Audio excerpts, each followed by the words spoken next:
안녕하세요. 올해 40대 초반인 남자입니다. 지금 저는 평범한 공무원 일을 하고 있고 제 인생에 굉장히 만족해요. 평생 평범한 인생만 살아오던 저에게 어느 날 영화에서만 나올 법한 일이 일어났습니다. 지금 생각해봐도 어떻게 저에게 이런 일이 생겼나 싶을 정도로 놀라운 일입니다. 다들 저의 이야기를 들으시고 평범하게 사는 것이 얼마나 어려운지 아시길 바랄게요. 아내와 저는 아주 행복한 연애를 끝으로 결혼을 하게 되었어요.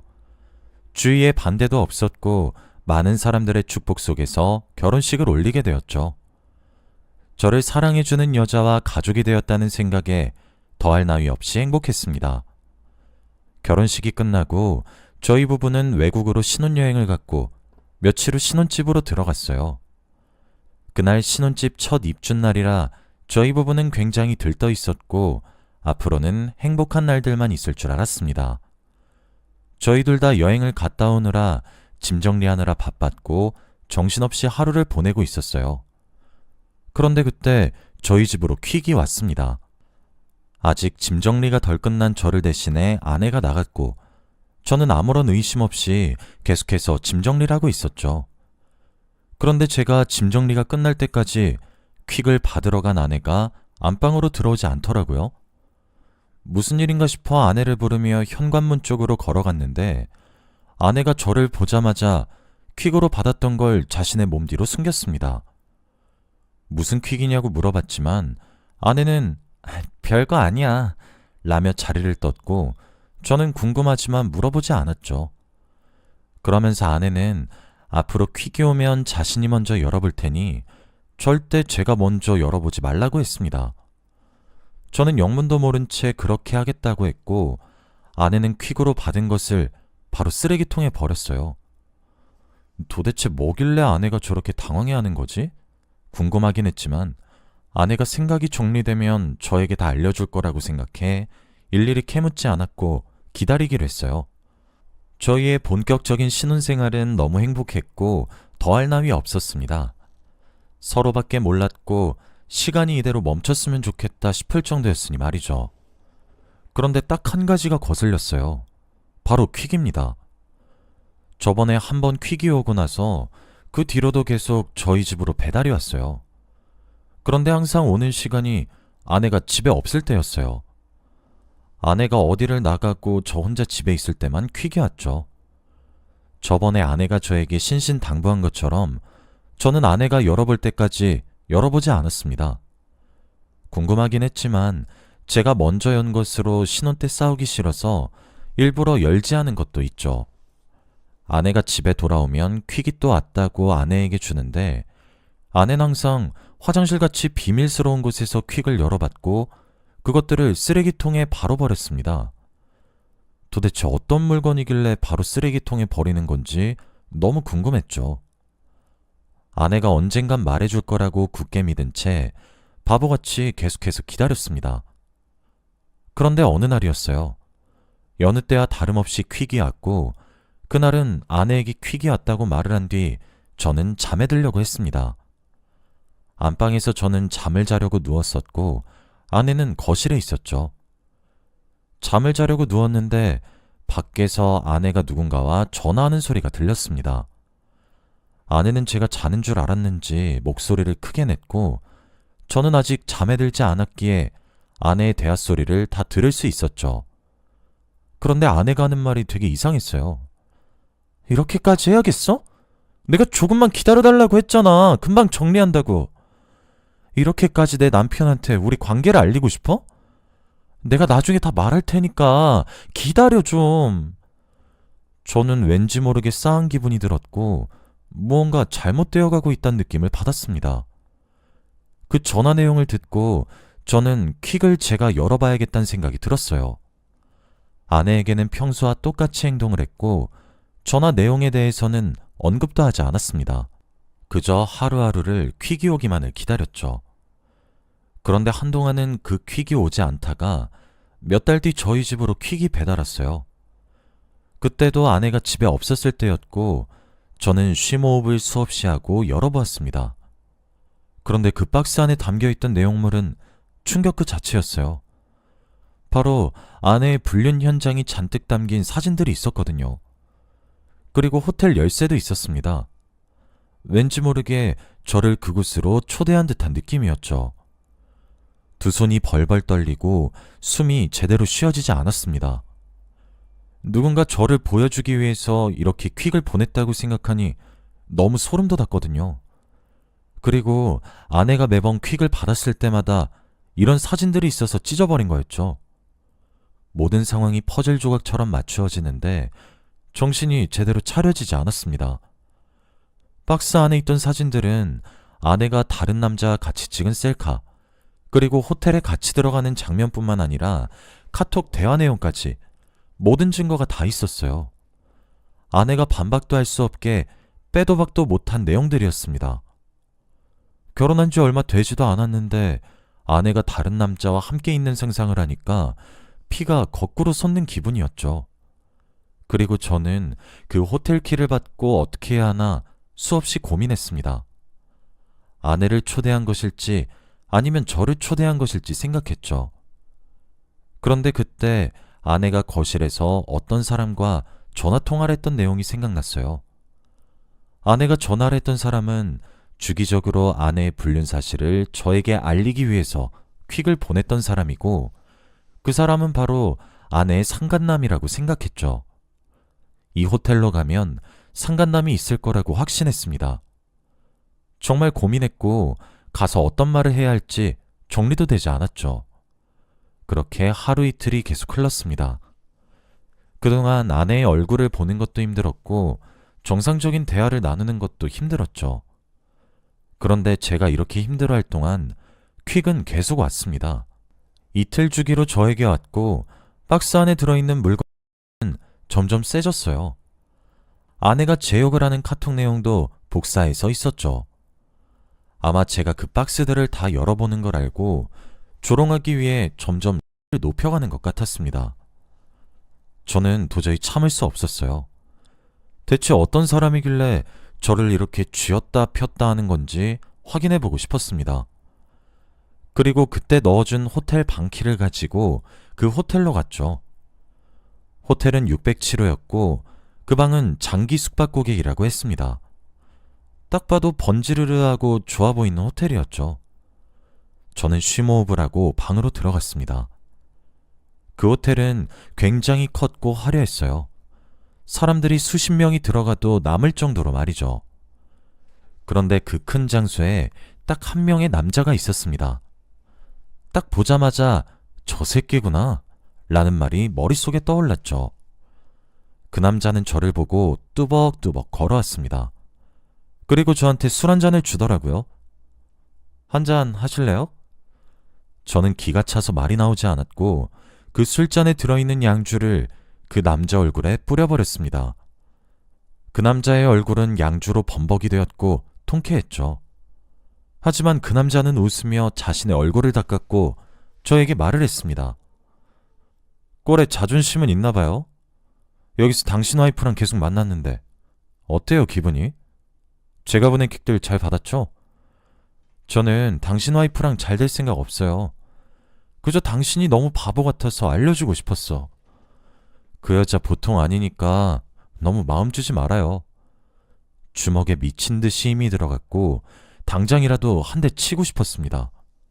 조금이라도 저를 건들면 주먹이 날아갈 기세였죠. 그런데 그때 그 방의 문이 열렸습니다.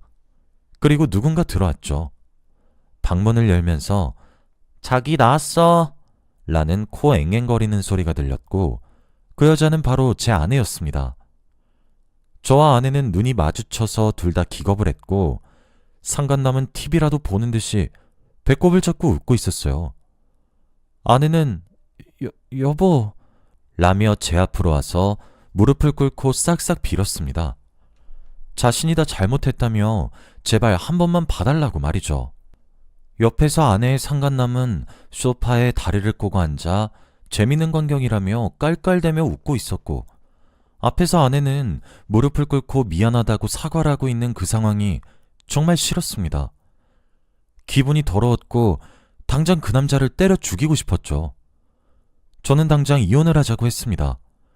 더 이상 아내를 못 믿을 것 같았거든요.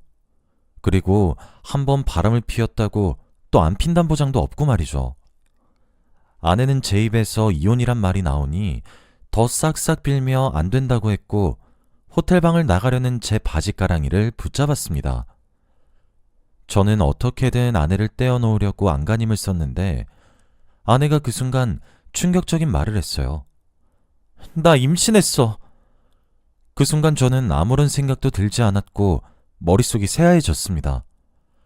아내는 무조건 제 아이라고 했고 낳고 싶다고 했죠. 아이 때문이라도 이혼만은 안 된다며 제발 한 번만 기회를 달라고 애원했습니다.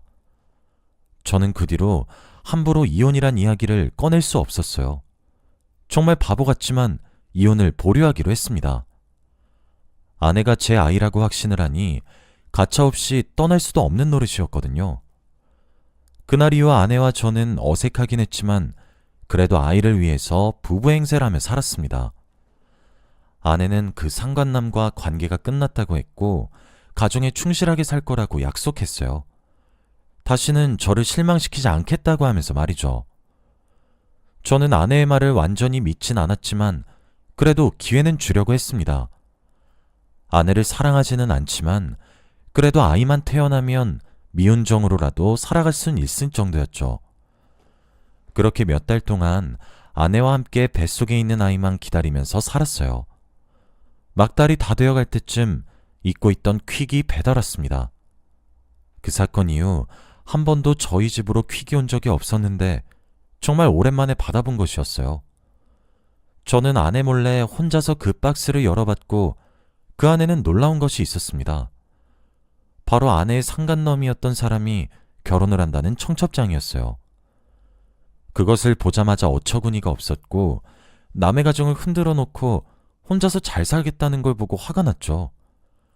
당장이라도 그 남자와 결혼할 여자를 찾아가 모든 사실을 다 알려주고 싶었습니다.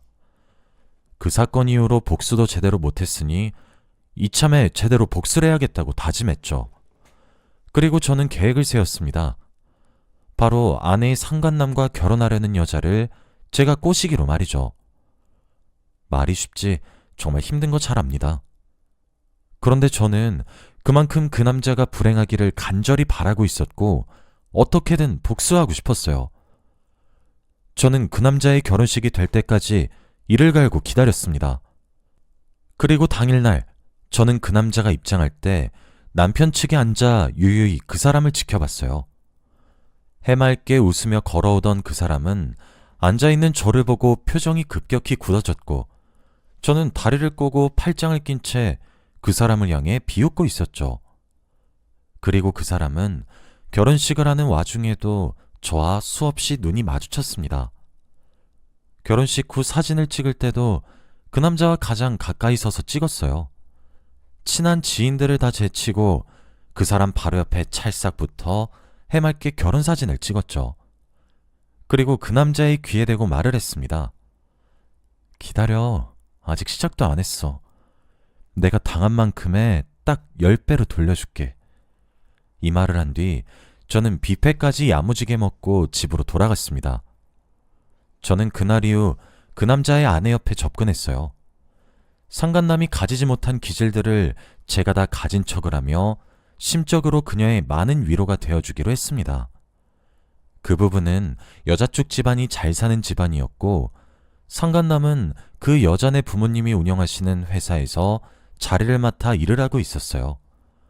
그래서 그 여자가 아니면 한순간에 길거리에 나앉게 되는 그런 신세였죠. 저는 상간남의 여자에게 굉장히 다가갔습니다. 하면 안 되는 행동인 건 알았지만 그래도 그때는 제가 복수에 미쳐 있었기에 도덕적인 걸 생각할 겨를이 없었죠. 그녀가 자주 다니는 커피숍에 취직을 하여 친해지기도 하고 그녀의 퇴근 시간에 맞춰서 자주 만날 수 있게 제가 다 계획을 했습니다. 당연히 그녀도 자신은 유부녀라며 될 수 없는 관계라고 선을 그었어요. 하지만 10번 찍어도 안 넘어가는 나무가 없다는 말이 있듯 저는 계속해서 그녀에게 직진을 했습니다. 처음에는 힘들었지만 시간이 지날수록 초반보다 조금 더 유해진 그녀를 보고 가능성이 있다고 생각했어요.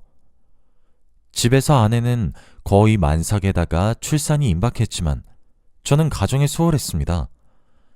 아내에 대한 사랑은 식은 지 오래였고 그 당시에 저는 상간남의 아내를 꼬시는 거에 집중했거든요.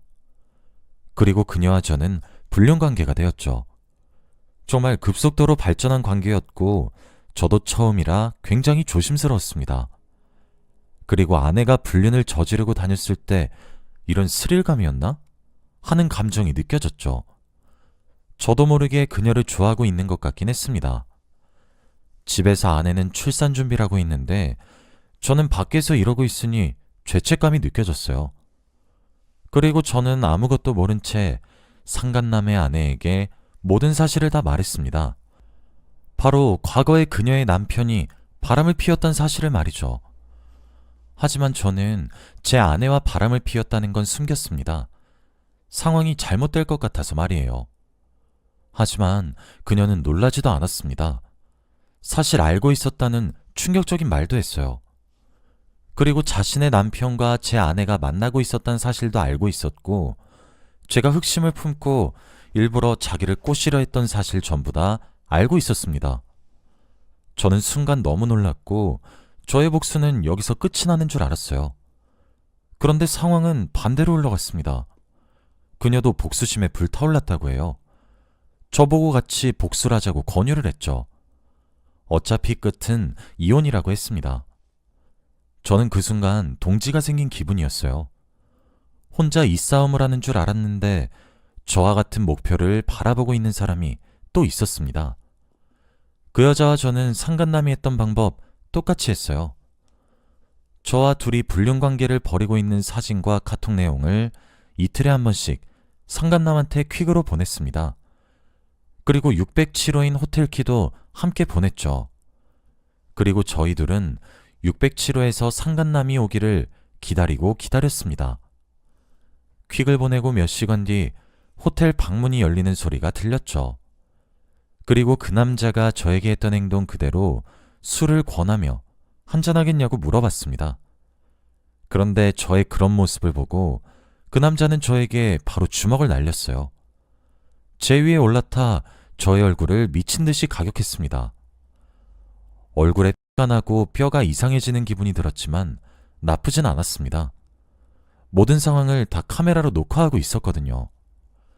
제가 아무런 반항도 하지 않고 순순히 맞고 있으니 그 남자도 금방 진정했습니다. 상간남은 자리에서 일어나 옷을 털었고 저는 그 남자를 보고 비웃었어요. 그리고 입에 묻은 을 닦으면서 말했습니다. 네가 내 와이프 탐냈으니까 나도 네 와이프 탐 좀 내보자. 상간남은 저의 말에 한 번 더 달려들려고 했지만 그 순간 제 앞에 양팔을 벌리고 한 여자가 저를 막아섰고 그 여자는 바로 상간남의 와이프였어요. 그리고 순식간에 그들은 부부싸움으로 번졌죠. 너 이 새끼가 어떤 새끼인 줄 알고 막는 거야? 저 새끼 너 가지고 논 거야. 나도 알아. 근데 당신도 잘한 건 없잖아? 나 이 사람 좋아해. 그 여자의 말에 상간남은 눈이 반쯤 뒤집혀서 방 안에 있는 물건들을 다 던지며 화풀이를 하기 시작했어요. 그 물건에 제가 팔이 다치고 그 여자도 다쳤는데 저희는 녹화되고 있는 카메라만 믿으며 꾹 참았죠. 그 남자는 온갖 꾀성을 지르며 물건을 이리저리 던져댔고 결국 던질 물건이 더 이상 없어지고 나서 상황이 끝났습니다. 상간남이 망가져가는 모습을 제 두 눈으로 보는데 얼마나 통쾌했는지 몰라요. 그 사람이 불행해하니까 저는 너무 행복했습니다. 그리고 상황이 끝나기 전 누군가 너무 소란스러워서 경찰에 신고를 했는지 경찰이 와서 상간남을 연행해갔고 저와 그 여자는 상처를 치료하러 병원으로 이송되었죠. 병원에 가서 상처를 다 치료하고 얼마 지나지 않아 병원에서 전화가 왔습니다. 바로 아내가 아이를 출산했다고 말이죠. 그리고 저는 바로 달려갔습니다. 정말 우리 아기면 태어난 순간도 못 본 아빠는 최악이니 말이죠. 어떻게 병원에 도착했는지 모를 만큼 정신없이 왔고 저는 아내가 낳은 아이를 보았습니다. 인큐베이터 안에 들어간 아이를 보고 처음엔 너무 예뻤어요. 그런데 얼마 지나지 않아 충격적인 장면을 보고 말았습니다. 바로 아이의 혈액형이었어요. 저와 아내에게서 나올 수 없는 혈액형이 나왔습니다. 저와 아내는 둘 다 A형인데 B형이 나왔거든요. 그 순간 저는 망연자실하고 말았습니다. 솔직히 아내가 임신을 했다는 말에 기대는 하지 않았어요. 당연히 상간남과 아내 사이에서 생긴 아이라고 생각했죠. 하지만 아내가 너무 절실하게 저를 붙잡았고 제 아이라고 확신했기 때문에 조금이라도 믿어보려고 했습니다. 그런데 아내는 또 저한테 거짓말한 거였어요. 아내가 낳은 아이는 상간남의 아이였던 겁니다. 저는 터벅터벅 산부인과를 나갔어요. 아내에게 화를 낼 힘조차 없었습니다. 그리고 무념무상의 상태로 그들을 고소하기로 했어요. 저의 전 재산을 다 털어서 이혼소송과 상간남 소송을 했습니다. 예전에 퀵으로 보내주었던 증거들 덕분에 수월하게 소송을 할 수 있었습니다. 자기 무덤 자기가 판격이네요. 저도 이혼하고 상간남도 이혼했다고 합니다. 상간남은 여자 쪽 집안에서 일을 하고 있던 거라 바로 잘리고 백수가 되었어요. 제가 위자료를 엄청나게 높게 불렀는데 상간남은 무직자라 돈을 다 갚을 수 없었습니다. 평생 저에게 위자료만 갚다가 생을 마감해야 할 정도였죠. 전 와이프는 저에게 계속해서 연락이 오고 다시 만나자는 말도 안 되는 말을 하지만 저는 대꾸도 하지 않아요. 사람 같지도 않은 행동을 한 두 사람한테 최고의 복수를 했다고 생각합니다. 지금 생각해도 너무 통쾌하고 후회 없어요. 제발 죄 짓고 살지 맙시다. 자기가 겪었던 죄는 정말 다시 자기한테 돌아가는 것 같아요. 이번 일을 겪으면서 많은 것을 깨달았습니다. 다들 저 같은 일 겪지 마시고 행복하시길 바랍니다. 저의 이야기는 여기까지예요. 들어주셔서 감사합니다.